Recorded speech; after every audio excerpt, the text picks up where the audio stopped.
That made me more emotional than I thought. Thank you, Gina. So my heart is full here.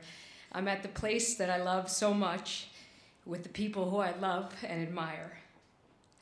I am so incredibly honored to be here with these 10 other awesome inductees. It's been so fun meeting everybody and hearing their stories, their success, and like we all share that common bond of just our love for Trinity and the teammates we had that, it's right here in the forefront of my brain.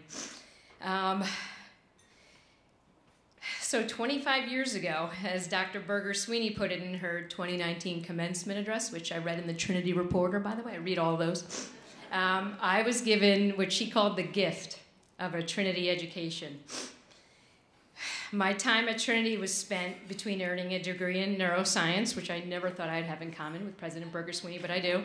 Love that degree, which led me to a career in physical therapy, which I absolutely love. I was also spending time on the court and in the field, and on the field with just a little bit of partying in between. Little. So for as long as I can remember, I have always been passionate about sports. And sports have been very good to me. Sports have brought the best people into my life. So many of them sitting here in this room. Even meeting my husband was based on the fact that my sister-in-law, Lisa, who's here tonight, she was setting us up. She goes, well, he plays rugby and he's fit and he eats a lot of fruit. And I said, oh, perfect. And then I said, wait, is he tall? Thinking of the future basketball players we would have. And he's not very tall. You'll meet him later probably, but his smile got me anyway, and that's the end of that story. Thanks, Lise. So I'll tell you what I think, which is a pretty common thread between what has made me successful here. This is, it's a few things, actually.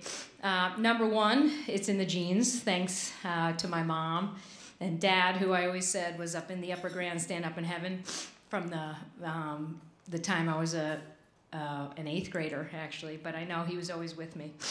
Both my brother Mike and my sister Kathy were great athletes and great role models to me growing up. More importantly, they brought out in me what Gina called and what I like to call the fierce competitor gene, which I bet I know I'm not the only one in this room who has. What this gene translated into is that I thrived on competition, and I would do whatever it took not to lose. Or to put it another way, I hated to lose so badly that I would do whatever it took to win.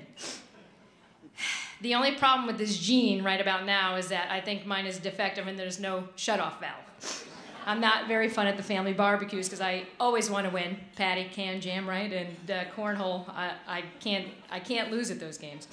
And I'm constantly competing in everything that I do, even in this stage of my life. So I watch Sports Center a lot with the kids, and when the top plays come on, I say out loud, wow, that's impressive. And in my head, I'm thinking, I could totally do that. So now I've turned to swimming, which is a lot less rough on the joints to stay in shape. And, little does that lady or man, for that matter, know that I'm racing you. So I will beat you. So there's no cure for this defective gene, so the only way that I found to deal with this competitiveness is to surround myself with people who are just like me. I'm currently the assistant basketball coach in Irvington, New York, where I played, and thank God we win a lot. Right, Gina? Yeah.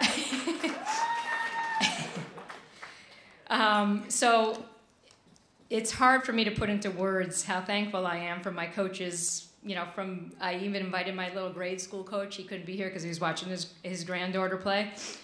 They all believed in me from the minute I met them. The confidence that they gave me is what I needed to succeed.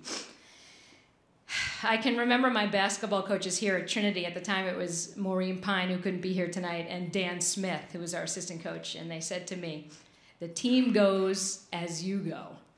And that was it. That was really all the motivation I needed to play my hardest every single game. There was no way I was going to let my coaches or my teammates down. I was blessed with great teammates. I'm so happy that they're here. Patty Sarmuck, Kate Armstrong, Lisa O'Connell, and Jen Hatfield.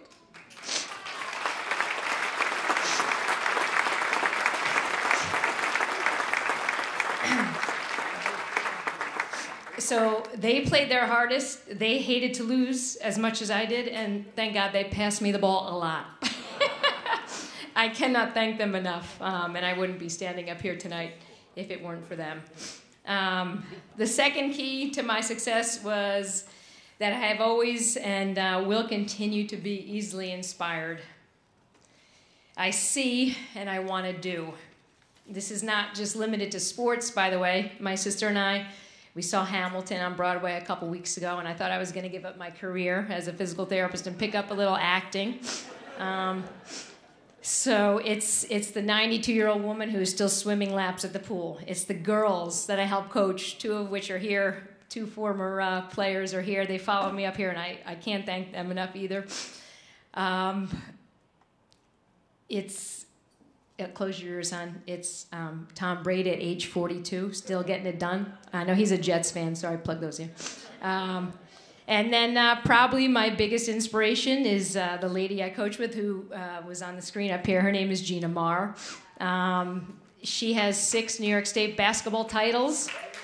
She's in, we're going back and forth, like in terms of who's in more Hall of Fames. I think she's in about 3, too, so that's good. We're neck and neck for that.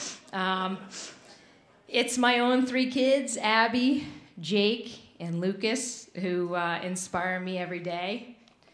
And they're now participating in their own sports. And my youngest was so mad that he had to miss his game tomorrow to be here. But I kind of like that too, although, yeah, one day he'll understand, right? So the part about me that is so easily inspired, there is also no shut-up valve to that, and I feel that's a great thing. I will always be grateful for all the people in my life who have inspired me, and I will continue to be inspired. I cannot thank you guys enough for letting me into this inaugural class. Thank you to Drew. Karen Shu, if you could move in with me, your organization has been tremendous. Oh my God, we could use you at home.